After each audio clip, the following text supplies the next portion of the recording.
गीता किसी विशेष व्यक्ति, किसी जाति, वर्ग, पंथ, देश काल या किसी रूढ़िग्रस्त संप्रदाय का ग्रंथ नहीं है, बल्कि ये सार्वलौकिक तथा सार्वकालिक धर्मशास्त्र है।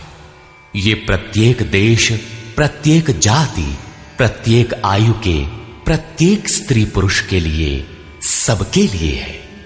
सचमुच गीता संपूर्ण मानव जाति का धर्मशास्त्र है और कितने गौरव की बात है कि गीता आपका धर्मशास्त्र है।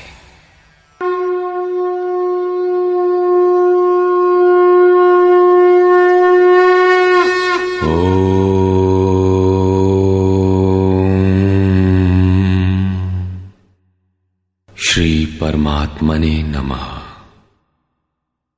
यथार्थ गीता, श्रीमद् भगवत गीता, अथ चतुर्थोऽध्याय।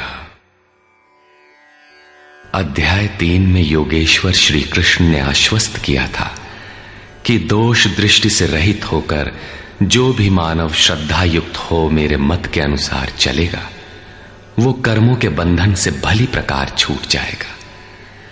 कर्म बंधन से मुक्ति दिलाने की क्षमता योग, ज्ञान योग या कर्म योग दोनों में है। योग में ही युद्ध संचार निहित है। प्रस्तुत अध्याय में वे बताते हैं कि इस योग का प्रणेता कौन है, इसका क्रमिक विकास कैसे होता है। श्री भगवान वाच।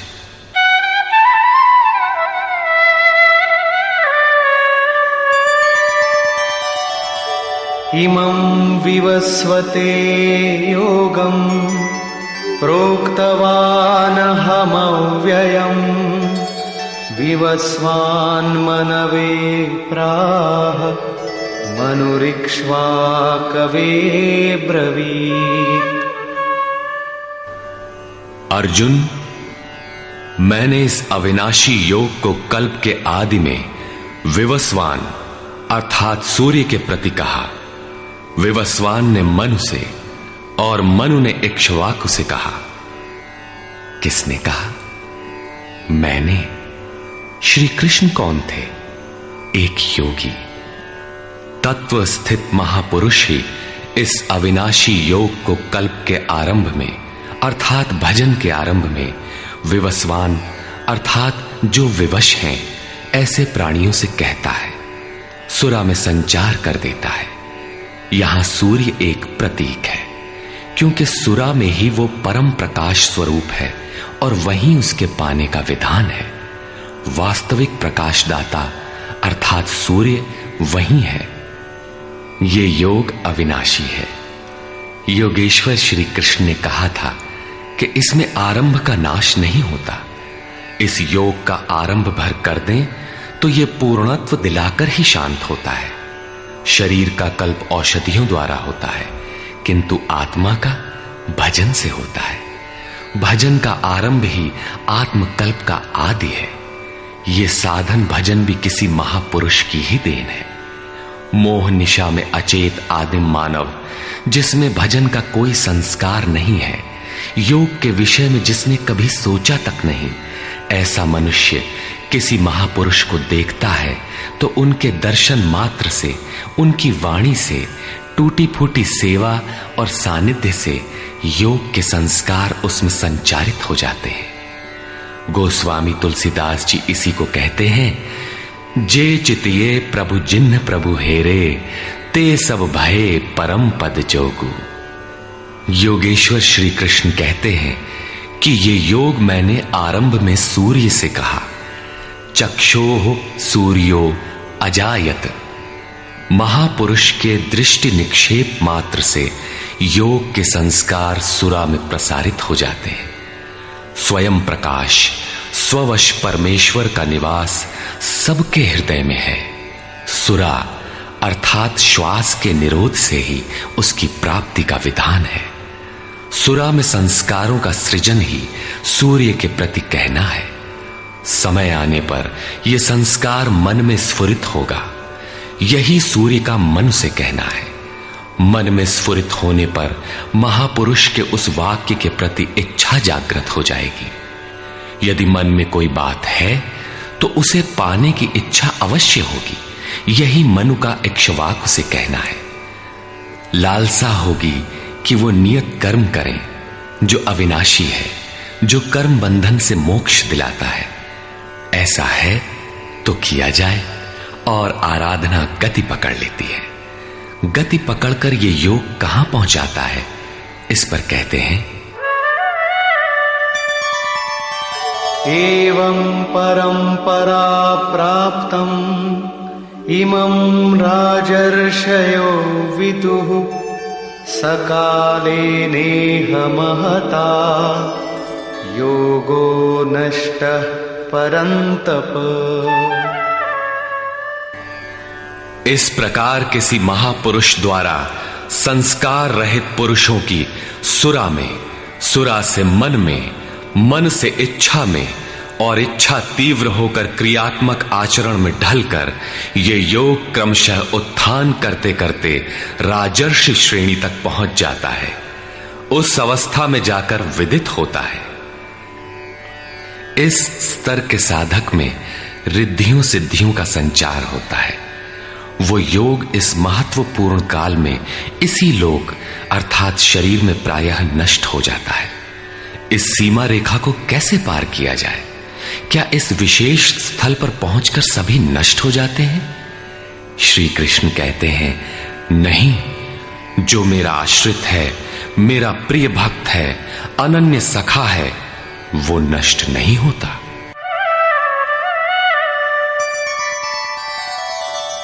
स एवायं मया तेद्य योगः प्रोक्तः पुरातनः भक्तोऽसि मे सखा चेति रहस्यं ह्येतदुत्तमम्। वो ही ये पुरातन योग अब मैंने तेरे लिए वर्णन किया है, क्योंकि तू मेरा भक्त और सखा है, और ये योग उत्तम रहस्यपूर्ण है। अर्जुन क्षत्रिय श्रेणी का साधक था, राजर्षि की अवस्था वाला था, जहां रिद्धियों सिद्धियों के थपेड़े में साधक नष्ट हो जाता है। इस काल में भी योग कल्याण की मुद्रा में ही है, किंतु प्रायः साधक यहां पहुंचकर लड़खड़ा जाते हैं। ऐसा अविनाशी किंतु रहस्यमय योग श्री कृष्ण ने अर्जुन से कहा, क्योंकि नष्ट होने की अवस्था में अर्जुन था ही। क्यों कहा? इसलिए कि तू मेरा भक्त है, अनन्य भाव से मेरे आश्रित है, प्रिय है, सखा है। जिस परमात्मा की हमें चाह है, वो सद्गुरु परमात्मा आत्मा से अभिन्न होकर जब निर्देशन देने लगे, तभी वास्तविक भजन आरंभ होता है। यहां प्रेरक की अवस्था में परमात्मा और सद्गुरु एक दूसरे के पर्याय हैं। जिस सतह पर हम खड़े हैं, उसी स्तर पर जब स्वयं प्रभु हृदय में उतर आए, रोकथाम करने लगे, डगमगाने पर संभालें, तभी मन वश में हो पाता है। मन बस होई तबही जब प्रेरक प्रभु बरजे। जब तक इष्ट देव रथी होकर, आत्मा से अभिन्न होकर प्रेरक के रूप में खड़े नहीं हो जाते, तब तक सही मात्रा में इस पथ में प्रवेश ही नहीं होता। वो साधक प्रत्याशी अवश्य है, लेकिन भजन उसके पास कहां? पूज्य गुरुदेव भगवान कहा करते थे, हो हम कई बार नष्ट होते होते बच गए, भगवान ने ही बचा लिया। भगवान ने ऐसे समझाया, ये कहा। हमने पूछा, महाराज जी, क्या भगवान भी बोलते हैं, बातचीत करते हैं? बोले, हां, हो, भगवान ऐसे बतियावत हैं जैसे हम तुम बतियाई, घंटों बतियाई और क्रम न टूटे। हमें उदासी हुई और आश्चर्य भी कि भगवान कैसे बोलते होंगे, ये तो बड़ी नई बात है। कुछ देर बाद महाराज जी बोले, काहे घबराता है, तो हूं से बतियाई हैं। अक्षरशः सत्य था उनका कथन, और यही सख्य भाव है। सखा की तरह वे निराकरण करते रहें, तभी इस नष्ट होने वाली स्थिति से साधक पार हो पाता है।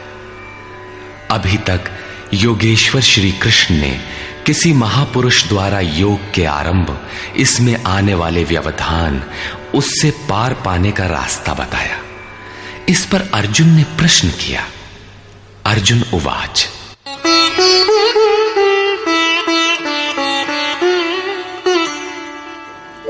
अपरं भवतो जन्म परं जन्म विवस्वतः कथमेतद्विजानीयाम् त्वमादौ प्रोक्तवानिति। भगवान, आपका जन्म तो अपरम अब हुआ है और मेरे अंदर सुरा का संचार बहुत पुराना है, तो मैं कैसे मान लूं कि इस योग को भजन के आदि में आपने ही कहा था। इस पर योगेश्वर श्री कृष्ण महाराज बोले। श्री भगवान वाच,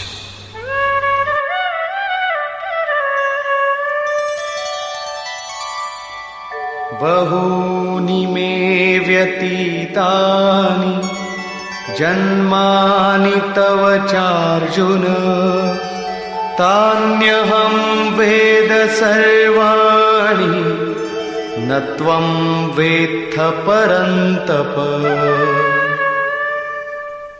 अर्जुन, मेरे और तेरे बहुत से जन्म हो चुके हैं।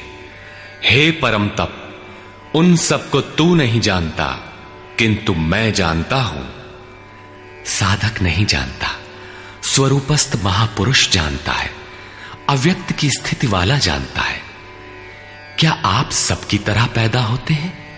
श्री कृष्ण कहते हैं, नहीं, स्वरूप की प्राप्ति शरीर प्राप्ति से भिन्न है। मेरा जन्म इन आंखों से नहीं देखा जा सकता। मैं अजन्मा, अव्यक्त, शाश्वत होते हुए भी शरीर के आधार वाला हूं। अवधू जीवत में कर आशा, मुए मुक्ति गुरु कहे स्वार्थी, झूठा दे विश्वासा। शरीर के रहते ही उस परम तत्व में प्रवेश पाया जाता है। लेश मात्र भी कमी है तो जन्म लेना पड़ता है। अभी तक अर्जुन श्री कृष्ण को अपने समान देहधारी समझता है। वो अंतरंग प्रश्न रखता है, क्या आपका जन्म वैसा ही है जैसा सबका है? क्या आप भी शरीरों की तरह पैदा होते हैं? श्री कृष्ण कहते हैं, अजोपि सन्नव्ययात्मा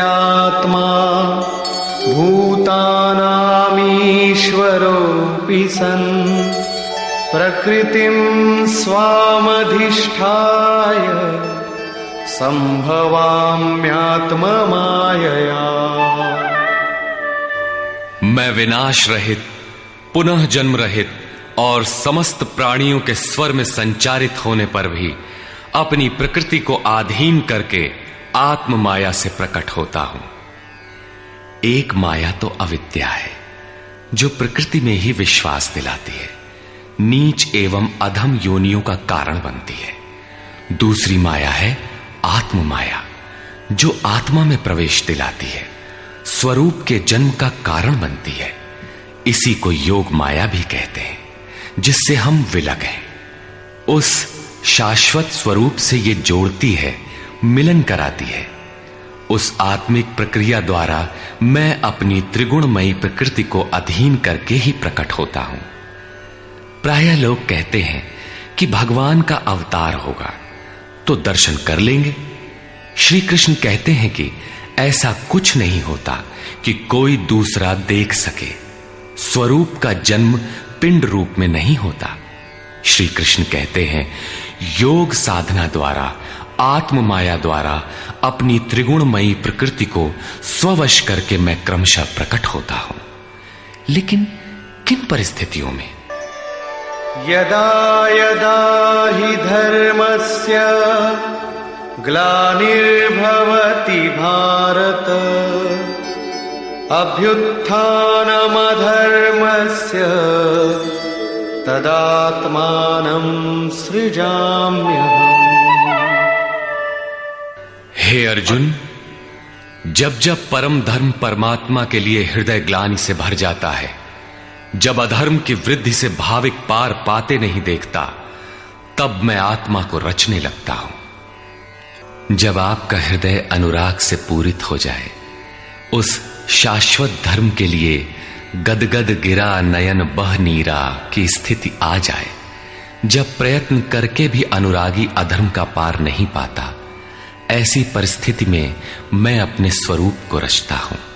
अर्थात भगवान का आविर्भाव केवल अनुरागी के लिए है और यह अवतार किसी भाग्यवान साधक के अंतराल में होता है। आप प्रकट होकर करते क्या हैं? परित्राणाय साधूनां विनाशाय च दुष्कृतां धर्म संस्थापनार्थाय संभवामि युगे युगे।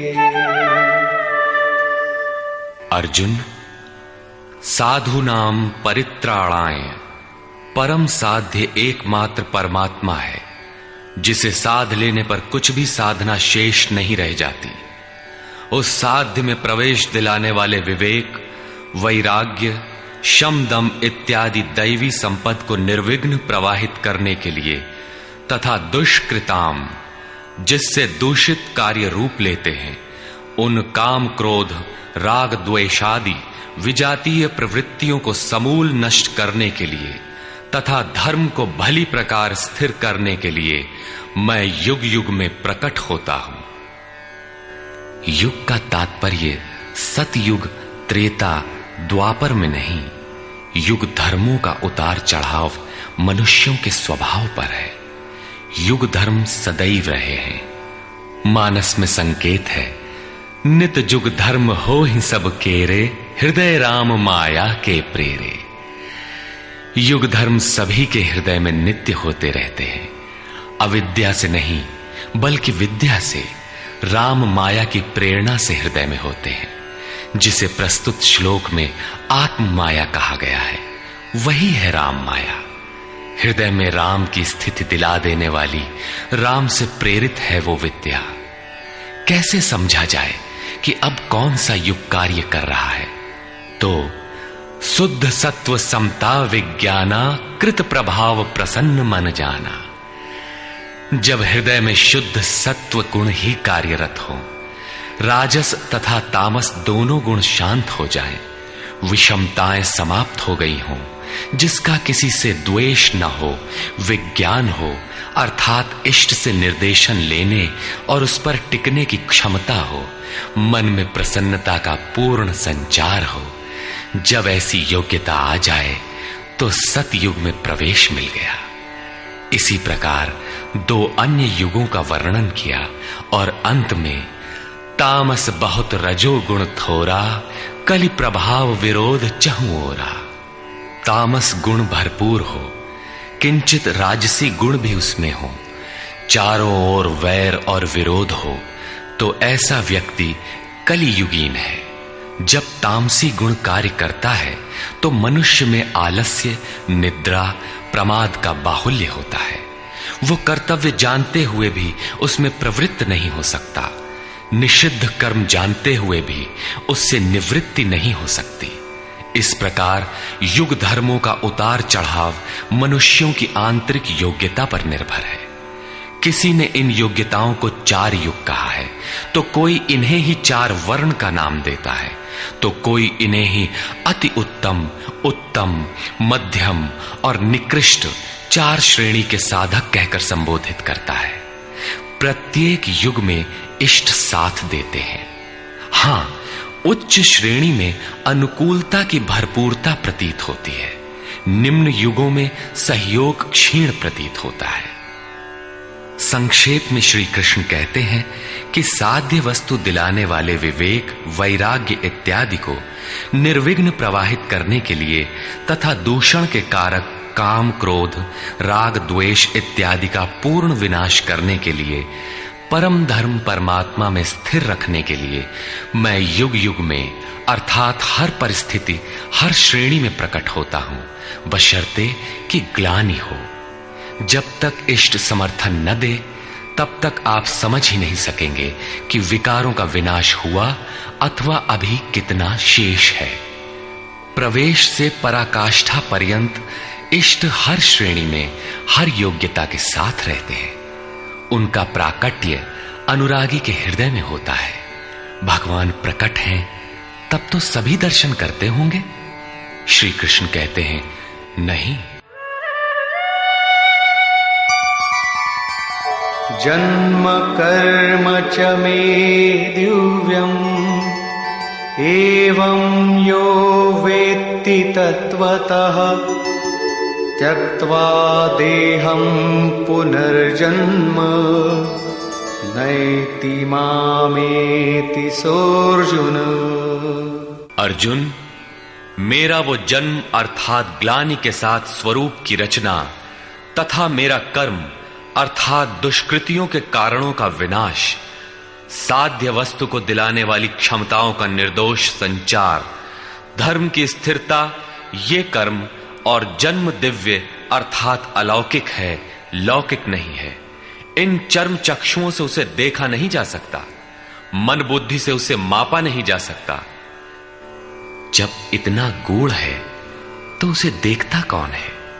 केवल यो वेत्ति तत्वतः, केवल तत्वदर्शी ही मेरे इस जन्म और कर्म को देखता है और मेरा साक्षात करके वो पुनर्जन्म को नहीं प्राप्त होता बल्कि मुझे प्राप्त होता है।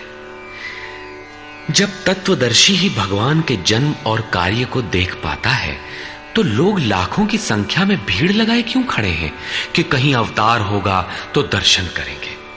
क्या आप तत्वदर्शी हैं? महात्मा वेश में आज भी विविध तरीके से, मुख्यतः महात्मा वेश की आड़ में बहुत से लोग प्रचार करते फिरते हैं कि वे अवतार हैं, या उनके दलाल प्रचार कर देते हैं। लोग भेड़ की तरह अवतार को देखने टूट पड़ते हैं। किंतु श्री कृष्ण कहते हैं कि केवल तत्वदर्शी ही देख पाता है।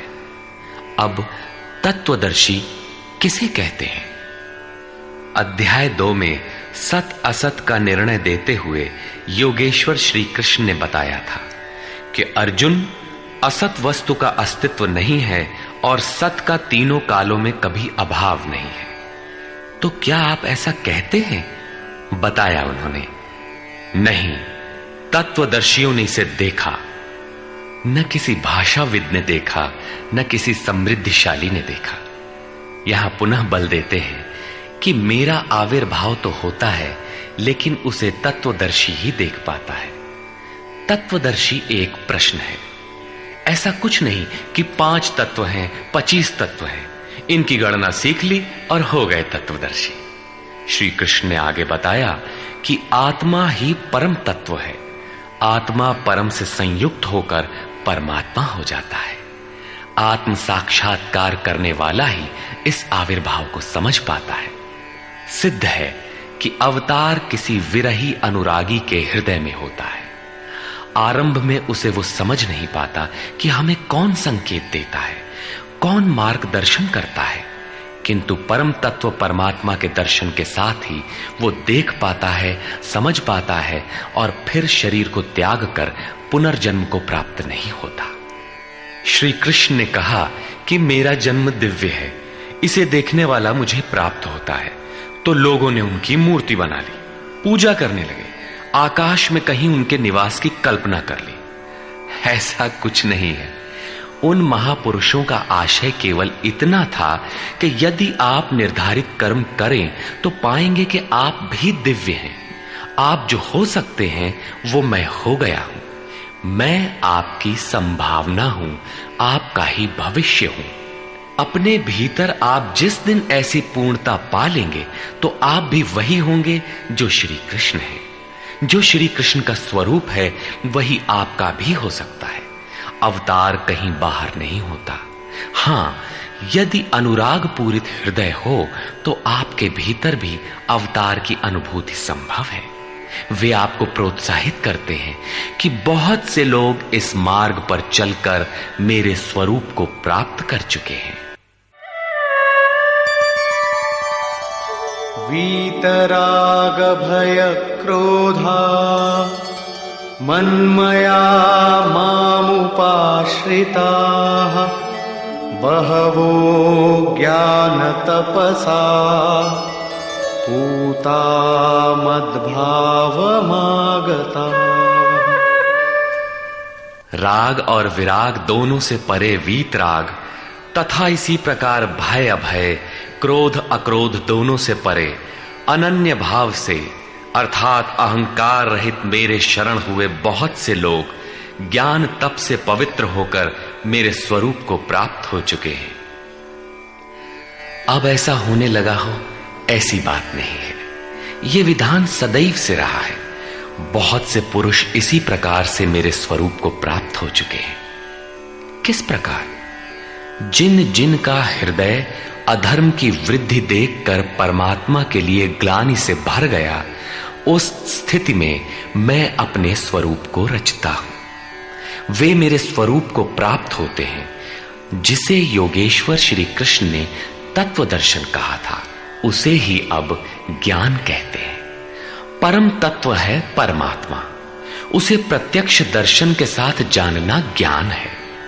ऐसी जानकारी वाले ज्ञानी मेरे स्वरूप को प्राप्त करते हैं। यहां यह प्रश्न पूरा हो गया। अब वे योग्यता के आधार पर भजने वालों का श्रेणी विभाजन करते हैं। ये यथा मां प्रपद्यन्ते तांस्तथैव भजाम्यहम् मम वर्त्मानुवर्तन्ते मनुष्याः पार्थ सर्वशः। पार्थ, जो मुझे जितनी लगन से जैसा भजते हैं, मैं भी उनको वैसा ही भजता हूं, उतनी ही मात्रा में सहयोग देता हूं।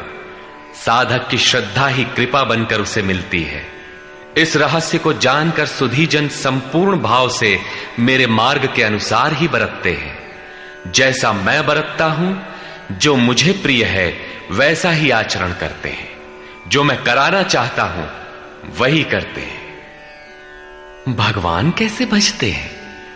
वे रथी बनकर खड़े हो जाते हैं, साथ चलने लगते हैं, यही उनका भजना है। दूषित जिनसे पैदा होते हैं, उनका विनाश करने के लिए वे खड़े हो जाते हैं। सत्य में प्रवेश दिलाने वाले सद्गुणों का परित्राण करने के लिए वे खड़े हो जाते हैं। जब तक इष्ट देव हृदय से पूर्णता रथी न हो और हर कदम पर सावधान न करें, तब तक कोई कैसा ही भजनानंदी क्यों न हो, लाख आंख मूंदे, लाख प्रयत्न करे, वो इस प्रकृति के द्वंद्व से पार नहीं हो सकता। वो कैसे समझेगा कि हम कितनी दूरी तय कर चुके, कितना शेष है। इष्ट ही आत्मा से अभिन्न होकर खड़े हो जाते हैं और उसका मार्गदर्शन करते हैं कि तुम यहां पर हो, ऐसे करो, ऐसे चलो। इस प्रकार प्रकृति की खाई पाटते हुए शनैः शनैः आगे बढ़ाते हुए स्वरूप में प्रवेश दिला देंगे। भजन तो साधक को ही करना पड़ता है, किंतु उसके द्वारा इस पथ में जो दूरी तय होती है वो इष्ट की देन है। ऐसा जानकर सभी मनुष्य सर्वतोभावेन मेरा अनुसरण करते हैं। किस प्रकार वे बरतते हैं? कांक्षन्तः कर्मणां सिद्धिं यजन्त इह देवताः क्षिप्रं हि मानुषे लोके सिद्धिर्भवति कर्मजा। वे पुरुष इस मनुष्य शरीर में कर्मों की सिद्धि चाहते हुए देवताओं को पूजते हैं। कर्म कौन सा? श्री कृष्ण ने कहा, अर्जुन तू नियत कर्म कर। नियत कर्म क्या है? यज्ञ की प्रक्रिया ही कर्म है। यज्ञ क्या है? साधना की विधि विशेष, जिसमें श्वास प्रश्वास का हवन, इंद्रियों के बहिर्मुखी प्रवाह को संयमाग्नि में हवन किया जाता है, जिसका परिणाम है परमात्मा। कर्म का शुद्ध अर्थ है आराधना, जिसका स्वरूप इसी अध्याय में आगे मिलेगा। इस आराधना का परिणाम क्या है? संसिद्धिम, परम सिद्धि परमात्मा यान्ति ब्रह्म सनातनम, शाश्वत ब्रह्म में प्रवेश, परम नैष्कर्म्य की स्थिति। श्री कृष्ण कहते हैं, मेरे अनुसार बरतने वाले लोग इस मनुष्य लोक में कर्म के परिणाम परम नैष्कर्म्य सिद्धि के लिए देवताओं को पूजते हैं, अर्थात दैवी संपद को बलवती बनाते हैं। तीसरे अध्याय में उन्होंने बताया था कि इस यज्ञ द्वारा तुम देवताओं की वृद्धि करो, दैवी संपद को बलवती बनाओ। ज्यों ज्यों हृदय देश में वो दैवी संपद उन्नत होगी, त्यों ही त्यों तुम्हारी उन्नति होगी। इस प्रकार परस्पर उन्नति करते हुए परम श्रेय को प्राप्त हो जाओ। अंत तक उन्नति करते जाने की ये अंतः क्रिया है। इसी पर बल देते हुए श्री कृष्ण कहते हैं कि मेरे अनुकूल बरतने वाले लोग इस मनुष्य शरीर में कर्मों की सिद्धि चाहते हुए दैवी संपद को बलवती बनाते हैं, जिससे वो नैष्कर्म्य सिद्धि शीघ्र ही होती है। वो असफल नहीं होती, सफल ही होती है। शीघ्र का तात्पर्य, क्या कर्म में प्रवृत्ति होते ही तत्क्षण ये परम सिद्धि मिल जाती है? श्री कृष्ण कहते हैं, नहीं, इस सोपान पर क्रमशः चढ़ने का विधान है। कोई छलांग लगाकर भावातीत ध्यान जैसा चमत्कार नहीं होता। इस पर देखें, चातुर्वर्ण्यं मया सृष्टं गुणकर्म विभागशः तस्य कर्तारमपि मां विद्य कर्तारमव्ययम्। अर्जुन, चातुर्वर्ण्यम मया सृष्टम, 4 वर्णों की रचना मैंने की। तो क्या मनुष्यों को 4 भागों में बांट दिया? श्री कृष्ण कहते हैं, नहीं, गुण कर्म विभागशः, गुणों के माध्यम से कर्म को 4 भागों में बांटा। गुण एक पैमाना है, मापदंड है। तामसी गुण होगा तो आलस्य, निद्रा, प्रमाद, कर्म में न प्रवृत्त होने का स्वभाव, जानते हुए भी अकर्तव्य से निवृत्ति न हो पाने की विवशता रहेगी। ऐसी अवस्था में साधन आरंभ कैसे करें? 2 घंटे आप आराधना में बैठते हैं, इस कर्म के लिए प्रयत्नशील होना चाहते हैं, किंतु 10 मिनट भी अपने पक्ष में नहीं पाते। शरीर अवश्य बैठा है, लेकिन जिस मन को बैठना चाहिए वो हवा से बातें कर रहा है, कुतर्कों का जाल बुन रहा है, तरंग पर तरंग छाई है। तो आप बैठे क्यों हैं?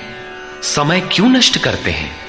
उस समय केवल परिचर्यात्मकम कर्म शूद्रस्यापि स्वभावजम, जो महापुरुष अव्यक्त की स्थिति वाले हैं, अविनाशी तत्व में स्थित हैं, उनकी तथा इस पथ पर अग्रसर अपने से उन्नत लोगों की सेवा में लग जाओ।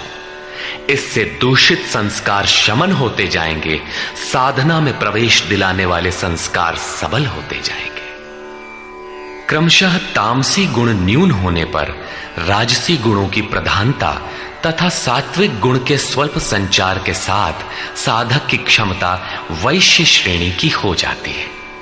उस समय वही साधक इंद्रिय संयम, आत्मिक संपत्ति का संग्रह स्वभावतः करने लगेगा। कर्म करते करते उसी साधक में सात्विक गुणों का बाहुल्य हो जाएगा, राजसी गुण कम रह जाएंगे, तामसी गुण शांत रहेंगे। उस समय वही साधक क्षत्रिय श्रेणी में प्रवेश पालेगा। शौर्य, कर्म में प्रवृत्त रहने की क्षमता, पीछे न हटने का स्वभाव, सब भावों पर स्वामी भाव, प्रकृति के तीनों गुणों को काटने की क्षमता उसके स्वभाव में ढल जाएगी। वही कर्म और सूक्ष्म होने पर मात्र सात्विक गुण कार्यरत रह जाने पर मन का शमन, इंद्रियों का दमन, एकाग्रता, सरलता, ध्यान, समाधि, ईश्वरीय निर्देश, आस्तिकता इत्यादि ब्रह्म में प्रवेश दिलाने वाली स्वाभाविक क्षमता के साथ वही साधक ब्राह्मण श्रेणी का कहा जाता है। ये ब्राह्मण श्रेणी के कर्म की निम्नतम सीमा है। जब वही साधक ब्रह्म में स्थित हो जाता है, उस अंतिम सीमा में वो स्वयं में न ब्राह्मण रहता है, न क्षत्रिय, न वैश्य, न शूद्र, किंतु दूसरों के मार्गदर्शन हेतु वही ब्राह्मण है। कर्म एक ही है, नियत कर्म आराधना। अवस्था भेद से इसी कर्म को ऊंची नीची 4 सीढ़ियों में बांटा। किसने बांटा? किसी योगेश्वर ने बांटा, अव्यक्त स्थिति वाले महापुरुष ने बांटा। उसके कर्ता मुझ अविनाशी को अकर्ता ही जान। क्यों?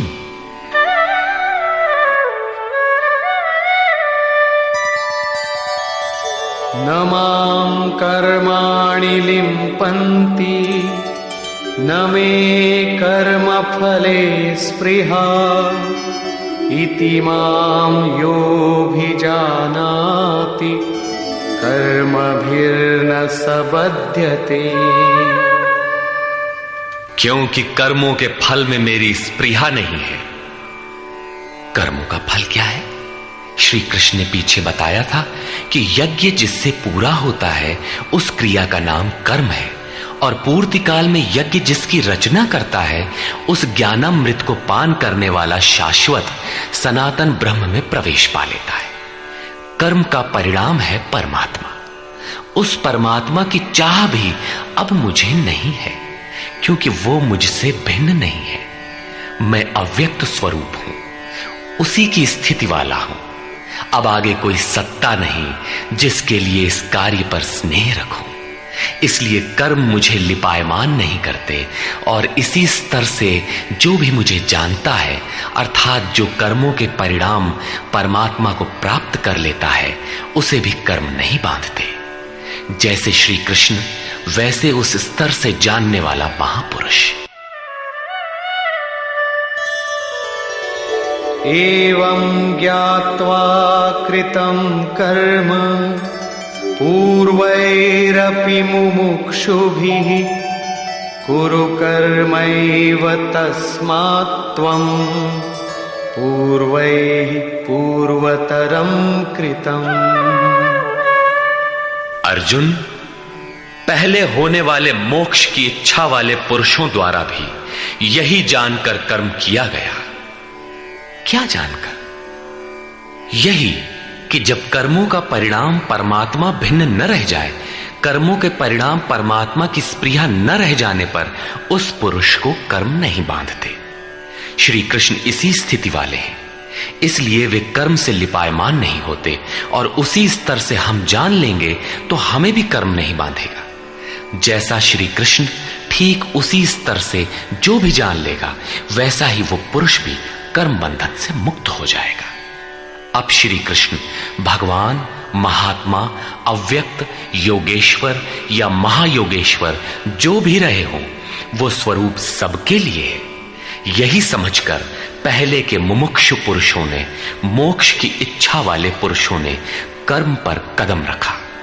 इसलिए अर्जुन, तू भी पूर्वजों द्वारा सदा से किए हुए इसी कर्म को कर। यही कल्याण का एकमात्र मार्ग है। अभी तक योगेश्वर श्री कृष्ण ने कर्म करने पर बल दिया, किंतु यह स्पष्ट नहीं किया कि कर्म क्या है।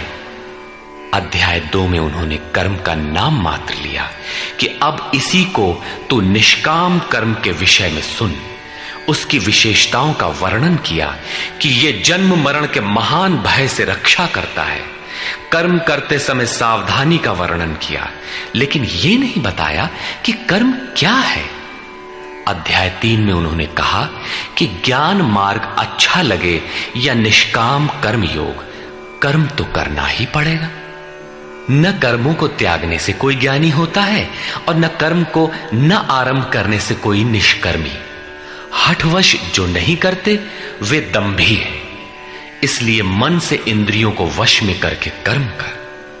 कौन सा कर्म करें? तो बताया नियत कर्म कर। अब ये निर्धारित कर्म है कौन? तो बोले यज्ञ की प्रक्रिया ही नियत कर्म है। एक नवीन प्रश्न दिया कि यज्ञ क्या है जिसे करें तो कर्म हो जाए। वहां भी यज्ञ की उत्पत्ति बताई, उसकी विशेषताओं का वर्णन किया, किंतु यज्ञ नहीं बताया जिससे कर्म को समझा जा सके। अभी तक ये स्पष्ट नहीं हुआ कि कर्म क्या है।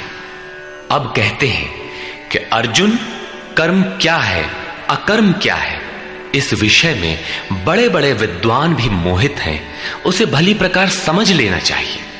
किं कर्म किम कर्मेति कवयोप्यत्र मोहिताः तत्ते कर्म प्रवक्ष्यामि यज्ञात्वा मोक्ष्यसे शुभाम्। कर्म क्या है और अकर्म क्या है, इस विषय में बुद्धिमान पुरुष भी मोहित हैं। इसलिए मैं वो कर्म तेरे लिए अच्छी तरह से कहूंगा जिसे जानकर तू अशुभात मोक्ष से, अशुभ अर्थात संसार बंधन से भली प्रकार छूट जाएगा। कर्म कोई ऐसी वस्तु है जो संसार बंधन से मुक्ति दिलाती है। इसी कर्म को जानने के लिए श्री कृष्ण पुनः बल देते हैं। कर्मणो ह्यपि बोद्धव्यम् बोद्धव्यम् च विकर्मणः अकर्मणश्च बोद्धव्यम् गहना कर्मणो गतिः। कर्म का स्वरूप भी जानना चाहिए, अकर्म का स्वरूप भी समझना चाहिए, और विकर्म अर्थात विकल्प शून्य विशेष कर्म जो आप्त पुरुषों द्वारा होता है उसे भी जानना चाहिए, क्योंकि कर्म की गति गहन है। कतिपय लोगों ने विकर्म का अर्थ निषिद्ध कर्म, मन लगाकर किया गया कर्म इत्यादि किया है। वस्तुतः यहां वि उपसर्ग विशिष्टता का द्योतक है। प्राप्ति के पश्चात महापुरुषों के कर्म विकल्प शून्य होते हैं। आत्मस्थित, आत्मतृप्त, आत्मकाम महापुरुषों को न तो कर्म करने से कोई लाभ है और न छोड़ने से कोई हानि ही है। फिर भी वे पीछे वालों के हित के लिए कर्म करते हैं। ऐसा कर्म विकल्प शून्य है, विशुद्ध है, और यही कर्म विकर्म कहलाता है। उदाहरणार्थ, गीता में जहां भी किसी कार्य में वि उपसर्ग लगा है उसकी विशेषता का द्योतक है, निष्कृष्टता का नहीं। यथा योग युक्तो विशुद्धात्मा विजितात्मा जितेंद्रिय। अभी आपने विकर्म देखा, रहा कर्म और अकर्म, जिसे अगले श्लोक में समझने का प्रयास करें। यदि यहां कर्म अकर्म का विभाजन नहीं समझ सके तो कभी नहीं समझ सकेंगे। कर्मण्यकर्म यः पश्येत् अकर्मणि च कर्म यः स बुद्धिमान् मनुष्येषु स युक्तः कृत्स्न कर्म कृत्। जो पुरुष कर्म में अकर्म देखे, कर्म माने आराधना अर्थात आराधना करे, और ये भी समझे कि करने वाला मैं नहीं हूं बल्कि गुणों की अवस्था ही चिंतन में हमें नियुक्त करता है, मैं इष्ट द्वारा संचालित हूं, ऐसा देखे। और जब इस प्रकार अकर्म देखने की क्षमता आ जाए और धारावाहिक रूप से कर्म होता रहे, तभी समझना चाहिए कि कर्म सही दिशा में हो रहा है। वही पुरुष मनुष्यों में बुद्धिमान है, मनुष्यों में योगी है, योग से युक्त बुद्धि वाला है और संपूर्ण कर्मों का करने वाला है। उसके द्वारा कर्म करने में लेश मात्र भी त्रुटि नहीं रह जाती। कर्म का अर्थ है भजन, कर्म का अर्थ है योग साधना को भली प्रकार संपादित करना, जिसका विशद वर्णन इसी अध्याय में आगे आ रहा है। यहां कर्म और अकर्म का केवल विभाजन किया गया, जिससे कर्म करते समय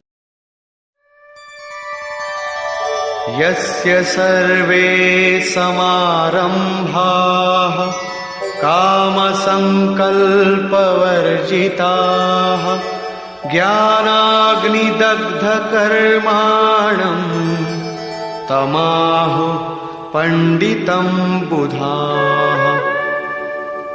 अर्जुन, यस्य सर्वे समारंभाः, जिस पुरुष के द्वारा संपूर्णता से आरंभ की हुई क्रिया काम संकल्प वर्जिता, क्रमशः उत्थान होते होते इतनी सूक्ष्म हो गई कि वासना और मन के संकल्प विकल्प से ऊपर उठ गई। कामना और संकल्पों का निरोध होना मन की विजेतावस्था है। अतः कर्म कोई ऐसी वस्तु है जो इस मन को कामना और संकल्प विकल्प से ऊपर उठा देता है। उस समय ज्ञानाग्नि दग्ध कर्माणम, अंतिम संकल्प के भी शमन के साथ, जिसे हम नहीं जानते, जिसे जानने के लिए हम इच्छुक थे, उस परमात्मा की प्रत्यक्ष जानकारी हो जाती है।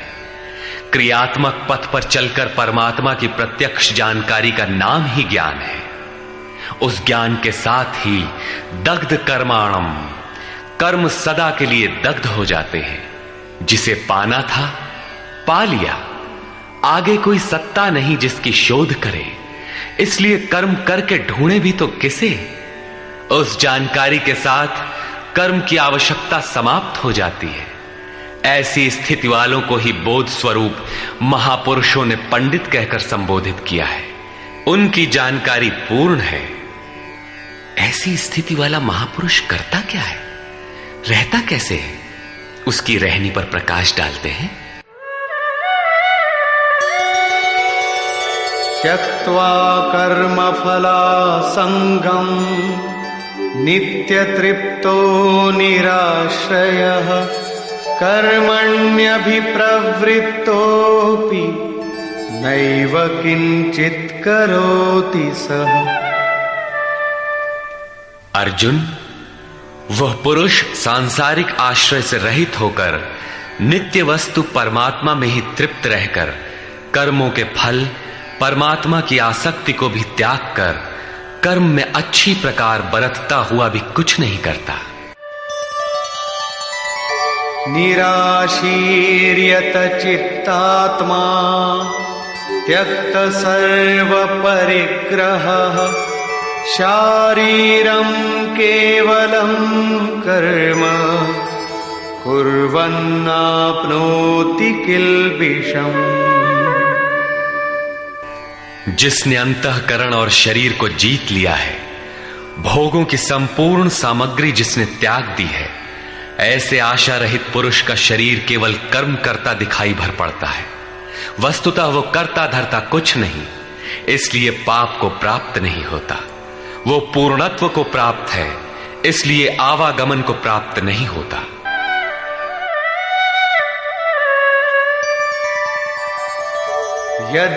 यदृच्छालाभ संतुष्टो द्वन्द्वातीतो विमत्सरः समः सिद्धावसिद्धौ च कृत्वापि न निबध्यते। अपने आप जो कुछ भी प्राप्त हो उसी में संतुष्ट रहने वाला, सुख दुख राग द्वेष और हर्ष शोकादि द्वंद्वों से परे, विमत्सरः ईर्ष्या रहित तथा सिद्धि और असिद्धि में समभाव वाला पुरुष कर्मों को करके भी नहीं बंधता। सिद्धि अर्थात जिसे पाना था वो अब भिन्न नहीं है और वो कभी विलग भी नहीं होगा, इसलिए असिद्धि का भी भय नहीं है। इस प्रकार सिद्धि और असिद्धि में समभाव वाला पुरुष कर्म करके भी नहीं बंधता। कौन सा कर्म वो करता है? वही नियत कर्म, यज्ञ की प्रक्रिया। इसी को दोहराते हुए कहते हैं,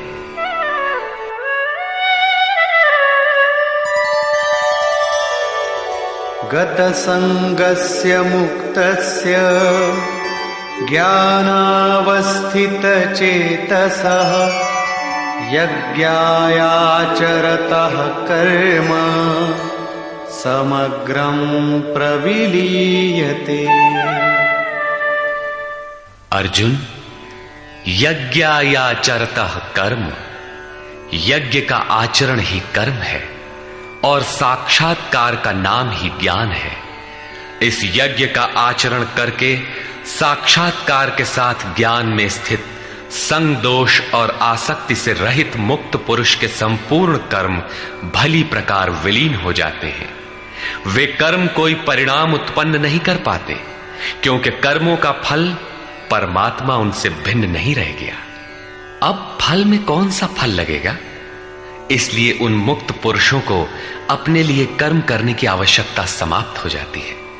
फिर भी लोक संग्रह के लिए वे कर्म करते ही हैं और करते हुए भी वे इन कर्मों से लिप्त नहीं होते। जब करते हैं तो लिप्त क्यों नहीं होते?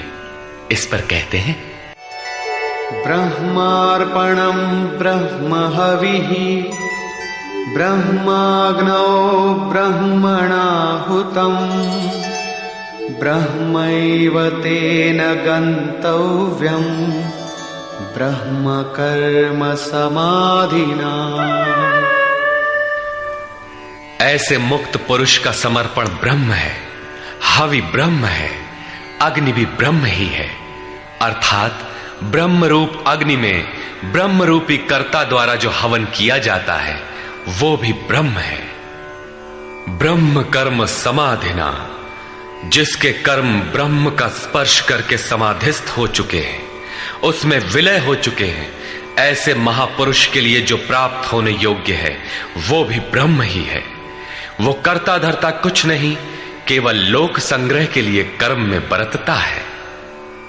ये तो प्राप्ति वाले महापुरुष के लक्षण हैं, किंतु कर्म में प्रवेश लेने वाले प्रारंभिक साधक कौन सा यज्ञ करते हैं? अब यहां उसी यज्ञ को स्पष्ट करते हैं।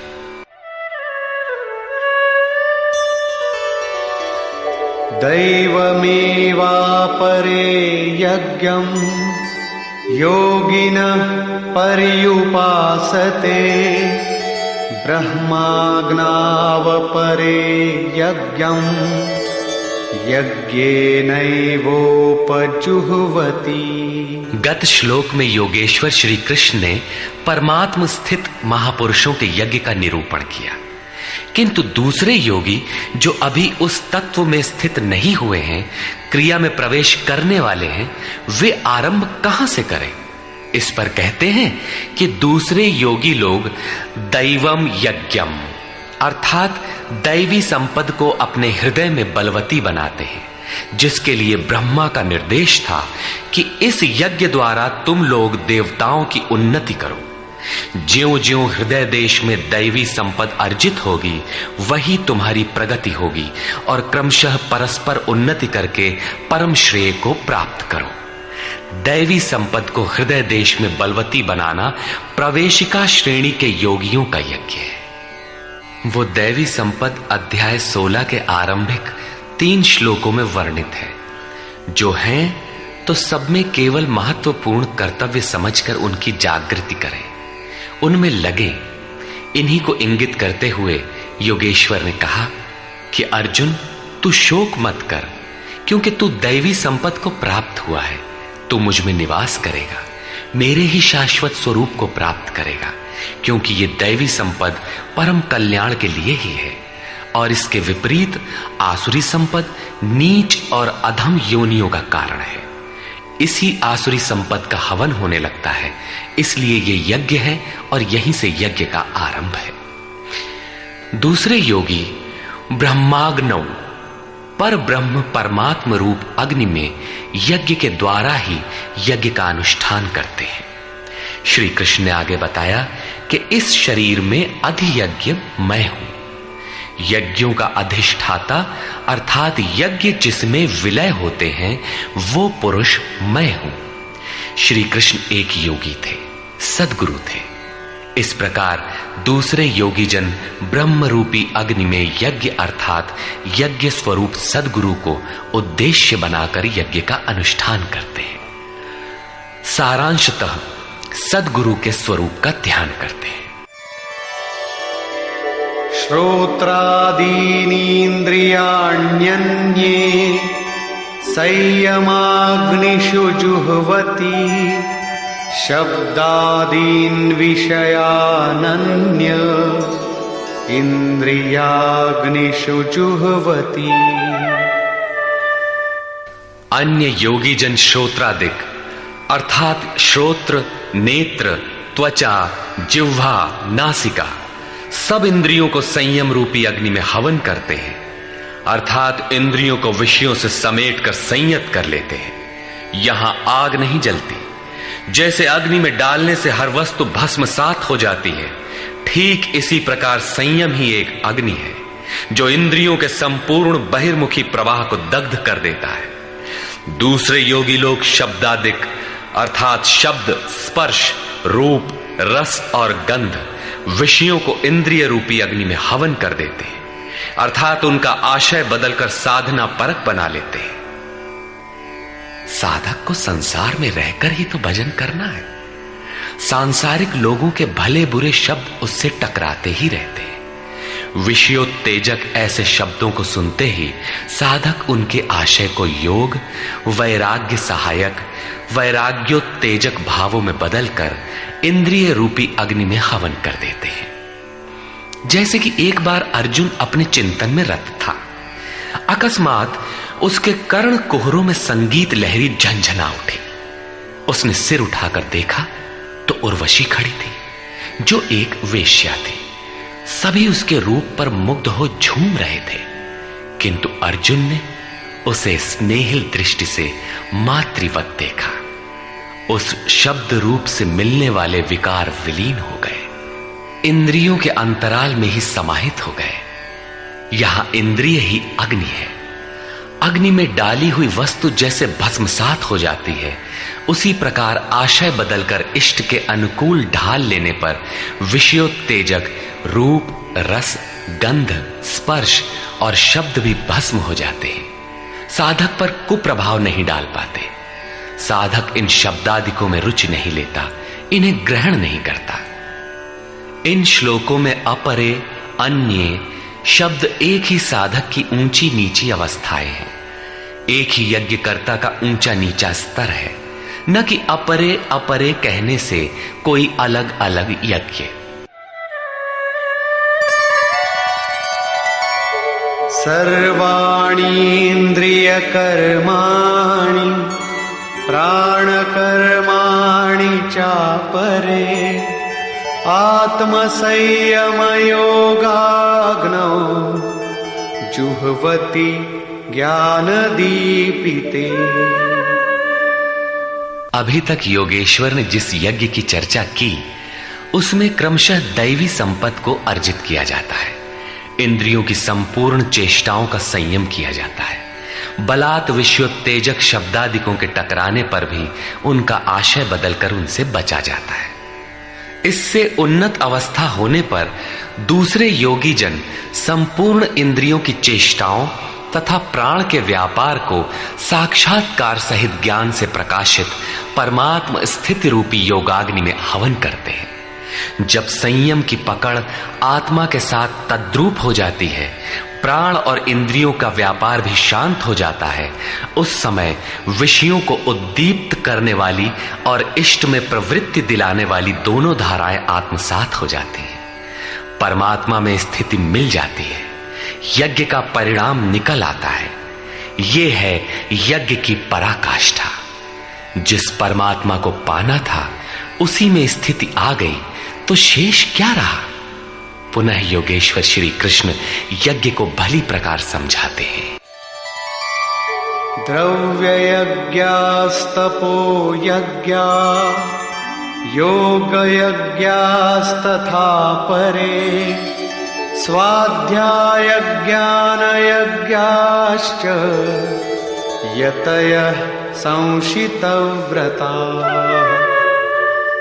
अनेक लोग द्रव्य यज्ञ करते हैं, अर्थात आत्मपथ में महापुरुषों की सेवा में पत्र पुष्प अर्पण करते हैं। वे समर्पण के साथ महापुरुषों की सेवा में द्रव्य लगाते हैं। श्री कृष्ण आगे कहते हैं कि भक्ति भाव से पत्र पुष्प फल जल जो कुछ भी मुझे देता है उसे मैं खाता हूं और उसका परम कल्याण सृजन करने वाला होता हूं। यह भी यज्ञ ही है। हर आत्मा की सेवा करना, भूले हुए को आत्म पथ पर लाना द्रव्य यज्ञ है, क्योंकि प्राकृतिक संस्कारों को जलाने में समर्थ है। इसी प्रकार कई पुरुष तपोयज्ञ स्वधर्म पालन में इंद्रियों को तपाते हैं, अर्थात स्वभाव से उत्पन्न क्षमता के अनुसार यज्ञ की निम्न और उन्नत अवस्थाओं के बीच तपते हैं। इसी पथ की अल्पज्ञता में पहली श्रेणी का साधक शूद्र परिचर्या द्वारा, वैश्य दैवी संपद के संग्रह द्वारा, क्षत्रिय काम क्रोधादि के उन्मूलन द्वारा और ब्राह्मण ब्रह्म में प्रवेश की योग्यता के स्तर से इंद्रियों को तपाता है। सबको एक जैसा परिश्रम करना पड़ता है। वास्तव में यज्ञ एक ही है, अवस्था के अनुसार ऊंची नीची श्रेणियां गुजरती जाती है। पूज्य महाराज जी कहते थे, मन सहित इंद्रियों और शरीर को लक्ष्य के अनुरूप तपाना ही तप कहलाता है। ये लक्ष्य से दूर भागेंगे, इन्हें समेट कर उधर ही लगाओ। अनेक पुरुष योग यज्ञ का आचरण करते हैं। प्रकृति में भटकती हुई आत्मा का प्रकृति से परे परमात्मा से मिलन का नाम योग है। योग की परिभाषा अध्याय 6/23 में दृष्टव्य है। सामान्यतः दो वस्तुओं का मिलन योग कहलाता है। कागज से कलम मिल गया, थाली और मेज मिल गए तो क्या योग हो गया?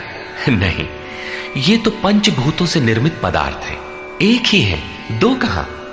दो प्रकृति और पुरुष हैं। प्रकृति में स्थित आत्मा अपने ही शाश्वत रूप परमात्मा में प्रवेश पा जाता है तो प्रकृति पुरुष में विलीन हो जाती है। यही योग है। अतः अनेक पुरुष इस मिलन में सहायक शम, दम इत्यादि नियमों का भली प्रकार आचरण करते हैं।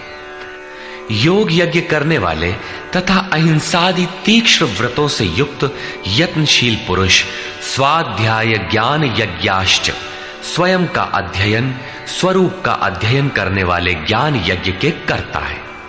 यहां योग के अंगों अर्थात यम, नियम, आसन, प्राणायाम, प्रत्याहार, धारणा, ध्यान और समाधि, इनको अहिंसादि तीक्ष्ण व्रतों से निर्दिष्ट किया गया है। अनेक लोग स्वाध्याय करते हैं। पुस्तक पढ़ना तो स्वाध्याय का आरंभिक स्तर मात्र है। विशुद्ध स्वाध्याय है स्वयं का अध्ययन, जिससे स्वस्वरूप की उपलब्धि होती है, जिसका परिणाम है ज्ञान अर्थात साक्षात्कार। यज्ञ का अगला चरण बताते हैं। अपाने जुह्वति प्राणम, प्राणे पानम तथा परे, प्राणापान गतिरुद्ध्वा प्राणायाम परायणा। बहुत से योगी अपान वायु में प्राण वायु का हवन करते हैं और उसी प्रकार प्राण वायु में अपान वायु का हवन करते हैं। इससे सूक्ष्म अवस्था हो जाने पर अन्य योगी जन प्राण और अपान दोनों की गति रोककर प्राणायाम के परायण हो जाते हैं। जिसे श्री कृष्ण प्राणापान कहते हैं उसी को महात्मा बुद्ध अनापान कहते हैं। इसी को उन्होंने श्वास प्रश्वास भी कहा है। प्राण वो श्वास है जिसे आप भीतर खींचते हैं और अपान वो श्वास है जिसे आप बाहर छोड़ते हैं। योगियों की अनुभूति है कि आप श्वास के साथ बाह्य वायुमंडल के संकल्प भी ग्रहण करते हैं और प्रश्वास में इसी प्रकार आंतरिक भले बुरे चिंतन की लहर फेंकते रहते हैं। बाह्य किसी संकल्प का ग्रहण न करना प्राण का हवन है तथा भीतर संकल्पों को न उठने देना अपान का हवन है। न भीतर से किसी संकल्प का स्फुरण हो और न ही बाह्य दुनिया में चलने वाले चिंतन अंदर क्षोभ उत्पन्न कर पाए। इस प्रकार प्राण और अपान दोनों की गति सम हो जाने पर प्राणों का याम अर्थात निरोध हो जाता है। यही प्राणायाम है। ये मन की विजितावस्था है। प्राणों का रुकना और मन का रुकना एक ही बात है। प्रत्येक महापुरुष ने इस प्रकरण को लिया है। वेदों में इसका उल्लेख है, चत्वारि वाक पारमिता पदानि। इसी को पूज्य महाराज जी कहा करते थे। हो, एक ही नाम को 4 श्रेणियों से जपा जाता है, बैखरी, मध्यमा, पश्यंती और परा। बैखरी उसे कहते हैं जो व्यक्त हो जाए, नाम का इस प्रकार उच्चारण हो कि आप सुने और बाहर कोई बैठा हो तो उसे भी सुनाई पड़े। मध्यमा अर्थात मध्यम स्वर में जप, जिसे केवल आप ही सुने, बगल में बैठा हुआ व्यक्ति भी उस उच्चारण को सुन न सके। ये उच्चारण कंठ से होता है। धीरे धीरे नाम की धुन बन जाती है, डोर लग जाती है। साधना और सूक्ष्म हो जाने पर पश्यंती अर्थात नाम देखने की अवस्था आ जाती है। फिर नाम को जपा नहीं जाता, यही नाम श्वास में ढल जाता है। मन को दृष्टा बनाकर खड़ा कर दें, देखते बर रहे कि सांस कहती क्या है, सांस आती है कब, बाहर निकलती है कब, कहती है क्या। महापुरुषों का कहना है कि यह सांस नाम के सिवाय और कुछ कहती ही नहीं। साधक नाम का जप नहीं करता, केवल उससे उठने वाली धुन को सुनता है, सांस को देखता भर है, इसलिए इसे पश्यंती कहते हैं। पश्यंती में मन को दृष्टा के रूप में खड़ा करना पड़ता है, किंतु साधन और उन्नत हो जाने पर सुनना भी नहीं पड़ता। एक बार सुरत लगा भर दे, स्वतः सुनाई देगा। जपय न जपावे अपने से आवे, न स्वयं जपो न मन को सुनने के लिए बाध्य करो, और जप चलता रहे। इसी का नाम है अजपा। ऐसा नहीं कि जप प्रारंभ ही न करें और आ गई अजपा। यदि किसी ने जप नहीं प्रारंभ किया तो अजपा नाम की कोई वस्तु भी उसके पास नहीं होगी। अजपा का अर्थ है हम न जपें किंतु जाप हमारा साथ न छोड़े। एक बार सुरत का कांटा लगा भर दें तो जप प्रवाहित हो जाए और अनवरत चलता रहे। इस स्वाभाविक जप का नाम है अजपा, और यही है परावाणी का जप। यह प्रकृति से परे तत्व परमात्मा में प्रवेश दिलाती है। इसके आगे वाणी में कोई परिवर्तन नहीं है। परम का दिग्दर्शन करा के उसी में विलीन हो जाती है, इसलिए इसे परा कहते हैं। मन श्वास के साथ जुड़ा है। जब श्वास पर दृष्टि है, श्वास में नाम ढल चुका है, भीतर से न तो किसी संकल्प का उत्थान है और न बाह्य वायुमंडल के संकल्प भीतर प्रवेश कर पाते हैं। यही मन पर विजय की अवस्था है। इसी के साथ यज्ञ का परिणाम निकल आता है। अपरे नियताहाराः प्राणान् प्राणेषु जुह्वति सर्वेप्येते यज्ञविदो यज्ञक्षपितकल्मषाः।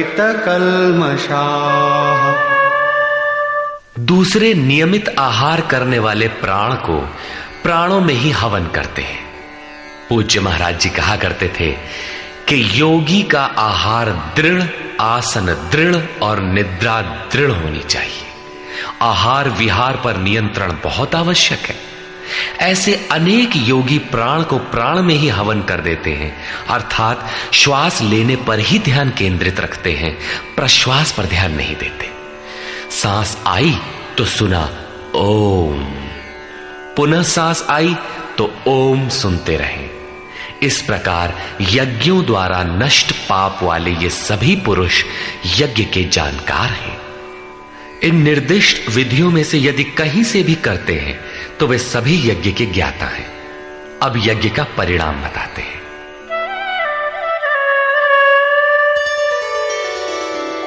यज्ञशिष्टामृतभुजो यान्ति ब्रह्म सनातनम् नायं लोकोऽस्त्ययज्ञस्य कुतोऽन्यः कुरु सत्तम। कुरुश्रेष्ठ अर्जुन, यज्ञ शिष्टामृत भुज, यज्ञ जिसकी सृष्टि करता है, जिसे अवशेष छोड़ता है, वो है अमृत। उसकी प्रत्यक्ष जानकारी ज्ञान है। उस ज्ञानामृत को भोगने अर्थात प्राप्त करने वाले योगी जन यान्ति ब्रह्म सनातनम, शाश्वत सनातन पर ब्रह्म को प्राप्त होते हैं। यज्ञ कोई ऐसी वस्तु है जो पूर्ण होते ही सनातन पर ब्रह्म में प्रवेश दिला देती है। यज्ञ न करें तो आपत्ति क्या है? श्री कृष्ण कहते हैं कि यज्ञ रहित पुरुष को पुनः ये मनुष्य लोक अर्थात मानव शरीर भी सुलभ नहीं होता, फिर अन्य लोग कैसे सुखदायी होंगे? उसके लिए तो तिर्यक योनियां सुरक्षित हैं, इससे अधिक कुछ नहीं। अतः यज्ञ करना मनुष्य मात्र के लिए नितांत आवश्यक है।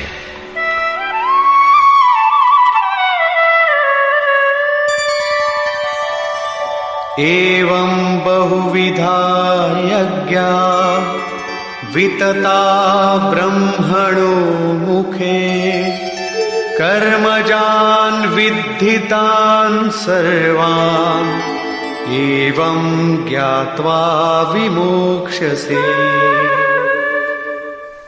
इस प्रकार उपर्युक्त बहुत प्रकार के यज्ञ वेद की वाणी में कहे गए हैं, ब्रह्म के मुख से विस्तारित है। प्राप्ति के पश्चात महापुरुषों के शरीर को परब्रह्म धारण कर लेता है। ब्रह्म से अभिन्न अवस्था वाले उन महात्माओं की बुद्धि मात्र यंत्र होती है, उनके द्वारा वो ब्रह्म ही बोलता है। उसकी वाणी में इन यज्ञों का विस्तार किया गया है। इन सब यज्ञों को तू कर्मजान विद्धि, कर्म से उत्पन्न हुआ जान। यही पहले भी कहे आए हैं, यज्ञः कर्म समुद्भवः। उन्हें इस प्रकार क्रियात्मक चलकर जान लेने पर, जैसा अभी बताया था, यज्ञ करके जिनका पाप नष्ट हो चुका हो वही यज्ञ के यथार्थ ज्ञाता है। अतः अर्जुन, तू विमोक्ष्य से, संसार बंधन से पूर्णतः छूट जाएगा। यहां योगेश्वर ने कर्म को स्पष्ट कर दिया। वो हरकत कर्म है जिससे उपर्युक्त यज्ञ पूर्ण होते हैं। अब यदि दैवी संपत्ति का अर्जन, सद्गुरु का ध्यान, इंद्रियों का संयम, श्वास का प्रश्वास में हवन, प्रश्वास का श्वास में हवन, प्राण अपान की गति का निरोध खेती करने से होता हो, व्यापार, नौकरी या राजनीति करने से होता हो, तो आप करिए। यज्ञ तो ऐसी क्रिया है जो पूर्ण होते ही तत्क्षण परब्रह्म में प्रवेश दिला देती है। बाह्य किसी भी कार्य से आप तत्क्षण ब्रह्म में प्रवेश पा जाते हो तो कीजिए। वस्तुतः ये सब के सब यज्ञ चिंतन की अंतः क्रियाएं हैं, आराधना का चित्रण है जिससे आराध्य देव विदित होता है। यज्ञ उस आराध्य तक की दूरी तय करने की निर्धारित प्रक्रिया विशेष है। ये यज्ञ श्वास प्रश्वास, प्राणायाम इत्यादि जिस क्रिया से संपन्न होते हैं उस कार्य प्रणाली का नाम कर्म है। कर्म का शुद्ध अर्थ है आराधना, चिंतन।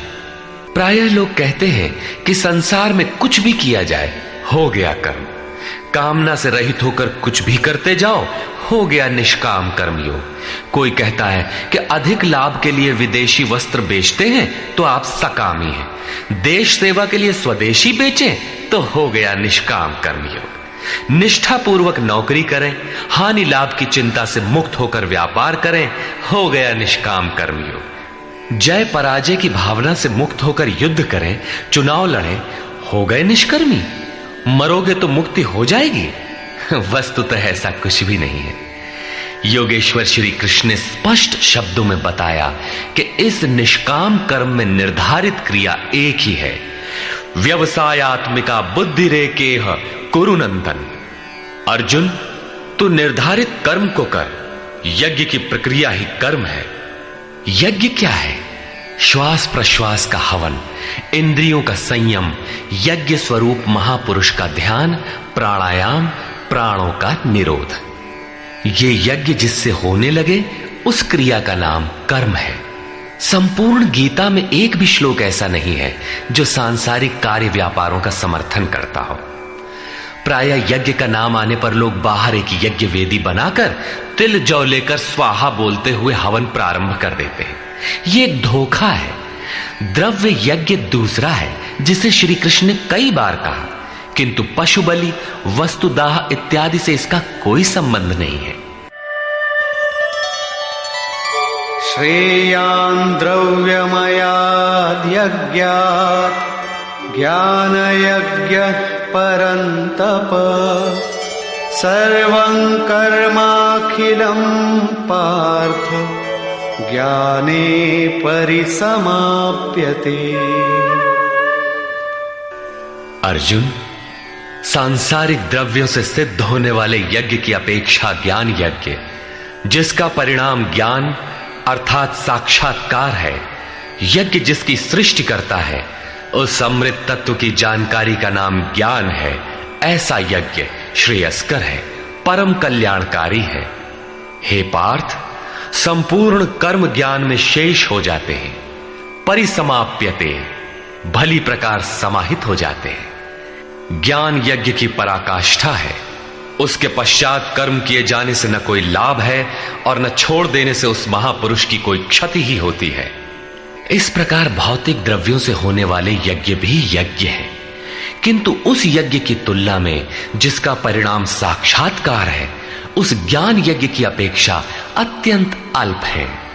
आप करोड़ का हवन करें, सैकड़ों यज्ञ वेदी बना लें, सतपथ पर द्रव्य लगावें, साधु संत महापुरुषों की सेवा में द्रव्य लगावें, किंतु इस ज्ञान यज्ञ की अपेक्षा अल्प है।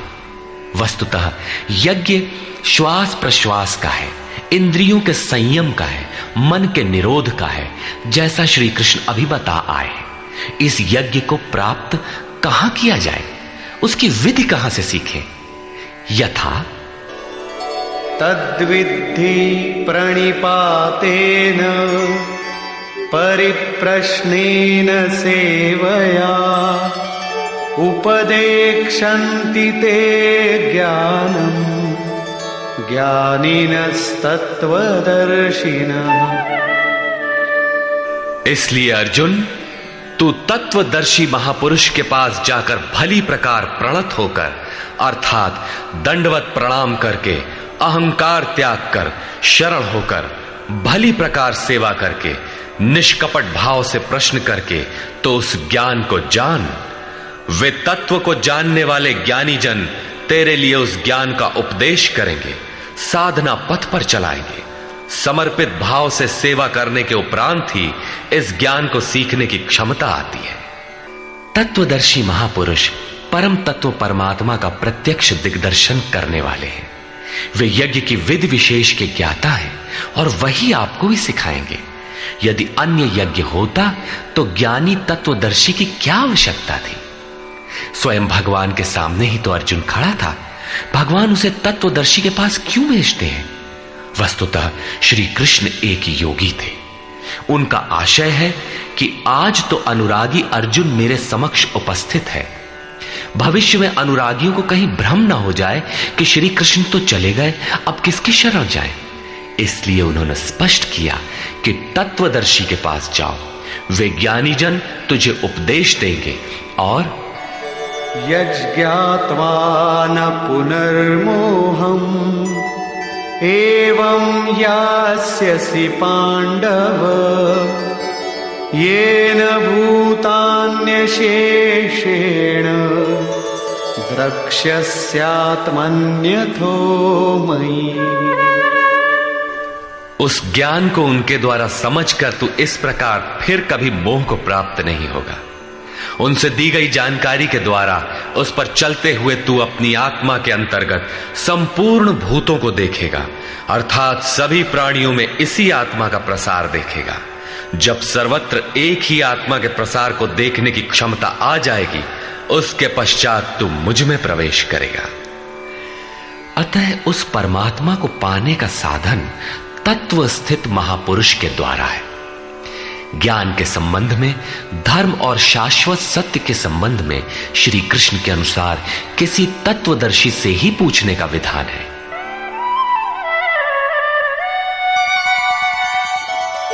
अपि चेदसि पापेभ्यः सर्वेभ्यः पापकृत्तमः सर्वं ज्ञानप्लवेनैव वृजिनं संतरिष्यसि।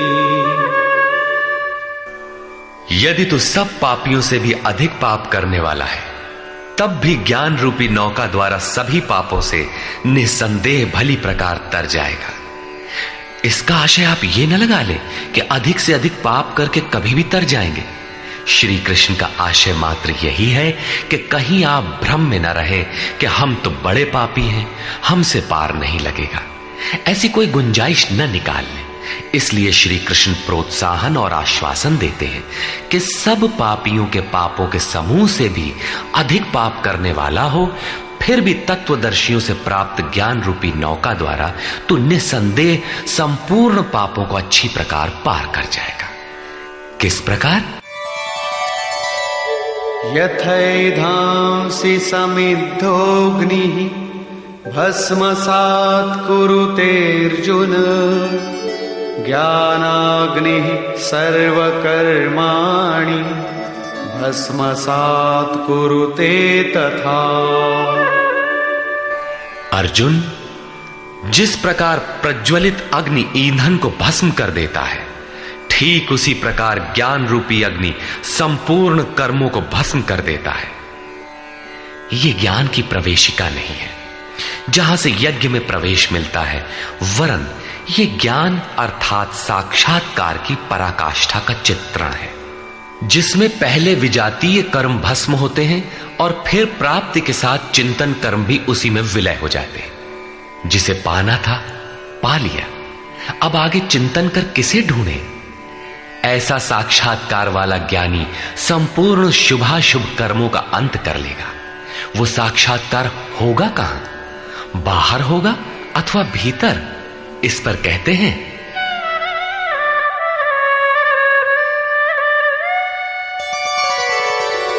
नहि ज्ञानेन सदृशं पवित्रमिह विद्यते तत्स्वयं योग संसिद्धः कालेनात्मनि विन्दति।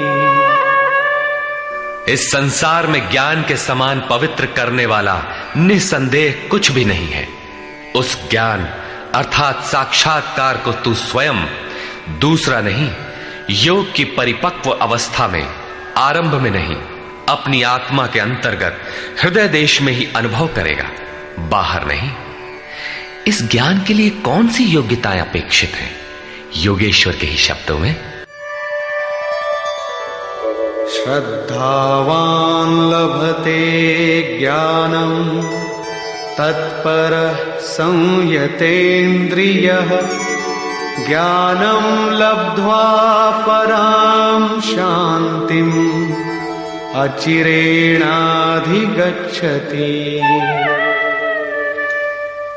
श्रद्धावान, तत्पर तथा संयतेंद्रिय पुरुष ही ज्ञान प्राप्त कर पाता है।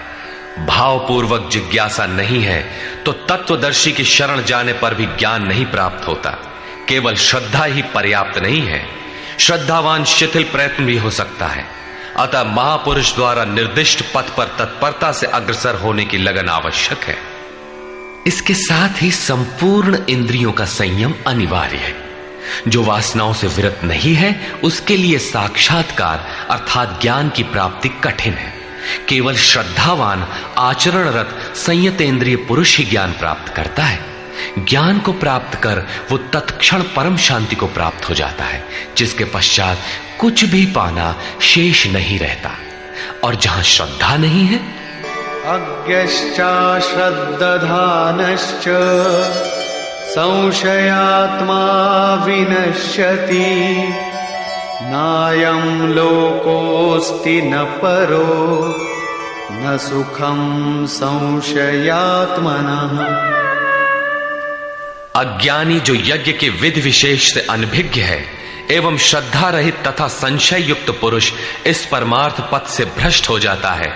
उनमें भी संशय युक्त पुरुष के लिए न तो सुख है, न पुनः मनुष्य शरीर है और न परमात्मा ही। अतः तत्वदर्शी महापुरुष के पास जाकर इस पथ के संशयों का निवारण कर लेना चाहिए, अन्यथा वे वस्तु का परिचय कभी नहीं पाएंगे। फिर पाता कौन है? योग संन्यस्त कर्माणं ज्ञान संचिन्न संशयम् आत्मवन्तं न कर्माणि निबध्नन्ति धनंजय। जिसके कर्म योग द्वारा भगवान में समाहित हो चुके हैं, जिसका संपूर्ण संशय परमात्मा की प्रत्यक्ष जानकारी द्वारा नष्ट हो गया है, परमात्मा से संयुक्त ऐसे पुरुष को कर्म नहीं बांधते। योग के द्वारा ही कर्मों का शमन होगा, ज्ञान से ही संशय नष्ट होगा। इसीलिए श्री कृष्ण कहते हैं, तस्मादज्ञान संभूतं हृत्स्थं ज्ञानासिनात्मनः चित्वैनं संशयं योगम् आतिष्ठोत्तिष्ठ भारत। इसलिए भरतवंशी अर्जुन, तू योग में स्थित हो और अज्ञान से उत्पन्न हुए हृदय में स्थित अपने संशय को ज्ञान रूपी तलवार से काट युद्ध के लिए खड़ा हो। जब साक्षात्कार में बाधक संशय शत्रु मन के भीतर है तो बाहर कोई किसी से क्यों लड़ेगा? वस्तुतः जब आप चिंतन पथ पर अग्रसर होते हैं तब संशय से उत्पन्न बाह्य प्रवृत्तियां बाधा के रूप में स्वाभाविक है। ये शत्रु के रूप में भयंकर आक्रमण करती है। संयम के साथ यज्ञ की विधि विशेष का आचरण करते हुए इन विकारों का पार पाना ही युद्ध है, जिसका परिणाम परम शांति है। यही अंतिम विजय है, जिसके पीछे हार नहीं है। निष्कर्ष, इस अध्याय के आरंभ में योगेश्वर श्री कृष्ण ने कहा कि इस योग को आरंभ में मैंने सूर्य के प्रति कहा, सूर्य ने मनु से और मनु ने इक्ष्वाकु के प्रति कहा और उनसे राजर्षियों ने जाना। मैंने अथवा अव्यक्त स्थिति वाले ने कहा। महापुरुष भी अव्यक्त स्वरूप वाला ही है। शरीर तो उसके रहने का मकान मात्र है। ऐसे महापुरुष की वाणी में परमात्मा ही प्रवाहित होता है। ऐसे किसी महापुरुष से योग सूर्य द्वारा संचारित होता है। उस परम प्रकाश रूप का प्रसार सुरा के अंतराल में होता है, इसलिए सूर्य के प्रति कहा। श्वास में संचारित होकर वे संस्कार रूप में आ गए। सुरा में संचित रहने पर समय आने पर वही मन में संकल्प बनकर आ जाता है। उसकी महत्ता समझने पर मन में उस वाक्य के प्रति इच्छा जागृत होती है और योग कार्य रूप ले लेता है। क्रमशः उत्थान करते करते यह योग रिद्धियों सिद्धियों की राजर्षित्व श्रेणी तक पहुंचने पर नष्ट होने की स्थिति में जा पहुंचता है। किंतु जो प्रिय भक्त हैं, अनन्य सखा हैं, उसे महापुरुष ही संभाल लेते हैं। अर्जुन के प्रश्न करने पर कि आपका जन्म तो अब हुआ है, योगेश्वर श्री कृष्ण ने बताया, अव्यक्त, अविनाशी, अजन्मा और संपूर्ण भूतों में प्रवाहित होने पर भी आत्म माया योग प्रक्रिया द्वारा अपनी त्रिगुणमयी प्रकृति को वश में करके मैं प्रकट होता हूं। प्रकट होकर करते क्या है? साध्य वस्तुओं को परित्राण देने तथा जिनसे दूषित उत्पन्न होते हैं उनका विनाश करने के लिए, परम धर्म परमात्मा को स्थिर करने के लिए मैं आरंभ से पूर्ति पर्यंत पैदा होता हूं। मेरा वह जन्म और कर्म दिव्य है, उसे केवल तत्वदर्शी ही जान पाते हैं।